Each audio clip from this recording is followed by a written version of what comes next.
आज की बड़ी खबर और राहत भरी खबर बिहार के किसानों से जुड़ी हुई है। जी हां, आपको बता दें कि राज्य सरकार ने किसानों की सुविधा को ध्यान में रखते हुए फार्मर रजिस्ट्रेशन की प्रक्रिया जो थी को और आसान बना दिया है। अब जो किसान गांवों में लगाए गए शिविरों में पंजीकरण नहीं करवा पाते थे, वे अपने नजदीकी वसुधा केंद्र यानी कि कॉमन सर्विस सेंटर जैसे कि सीएससी पर जाकर आसानी से फार्मर रजिस्ट्री करा सकेंगे।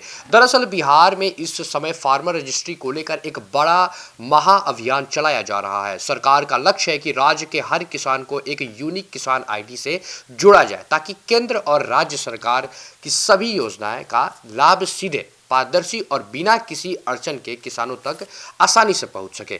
इस अहम फैसले की जानकारी राजस्व एवं भूमि सुधार विभाग के मंत्री विजय कुमार सिन्हा ने सोशल मीडिया प्लेटफॉर्म एक्स यानी पूर्व में जो ट्विटर था उसके माध्यम से दी है। उन्होंने बताया है कि अब राज्य भर के सभी वसुधा केंद्रों पर एग्री स्टैक के तहत फार्मर रजिस्ट्रेशन की सुविधा शुरू कर दी गई है। किसान अपने नजदीकी सीएससी पर जाकर सरल प्रक्रिया के तहत पंजीकरण करा सकेंगे। मंत्री विजय कुमार सिन्हा ने यह कहा है कि एनडीए सरकार का संकल्प है कि तकनीक के जरिए किसानों को सशक्त बनाया जाए और सरकारी योजनाओं का लाभ अंतिम पंक्ति में इसी दिशा में एक मजबूत और दूरदर्शी कदम है।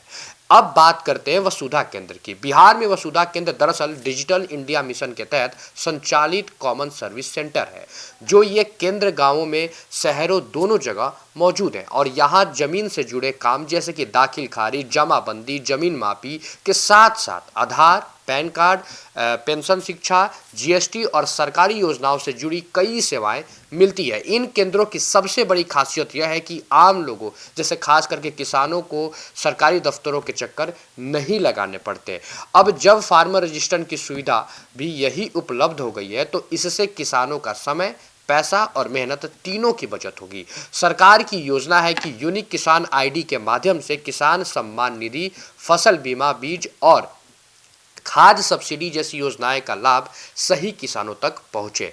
इससे फर्जीवाड़े पर रोक लगेगी और सरकार को डेटा आधारित नीति बनाने में भी मदद मिलेगी। मंत्री विजय कुमार सिन्हा ने फार्मर रजिस्ट्रेशन की प्रगति को लेकर यह भी बताया है कि जो रिविजनल सर्वे यानी कि आरएस जिलों में रजिस्ट्रेशन की रफ्तार कैडेस्ट्रल सर्वे यानी कि सीएस जिलों की तुलना में बेहतर है। इसका कारण है कि आरएस जिलों में जमीन की रिकॉर्ड ज़्यादा साफ है और अपडेटेड है, जबकि सीएस जिलों में उत्तराधिकार विवाद, संयुक्त जोत और पुराने रिकॉर्ड बड़ी चुनौती बने हुए हैं। उन्होंने बताया कि 8 और 9 जनवरी के बीच कैमूर, भोजपुर, भागलपुर और वैशाली जैसे 8 जिलों की रैंकिंग में सुधार हुआ है, जबकि नालंदा, पटना, जहानाबाद और जमुई जैसे सीएस जिलों में रजिस्ट्रेशन की गति धीमी रही है। देखिए, कुल मिलाकर अगर देखा जाए तो वसुधा केंद्र पर फार्मर रजिस्ट्रेशन की सुविधा शुरू होना बिहार के किसानों के लिए एक बड़ा और सकारात्मक कदम है। ये पॉजिटिव चीज़ है।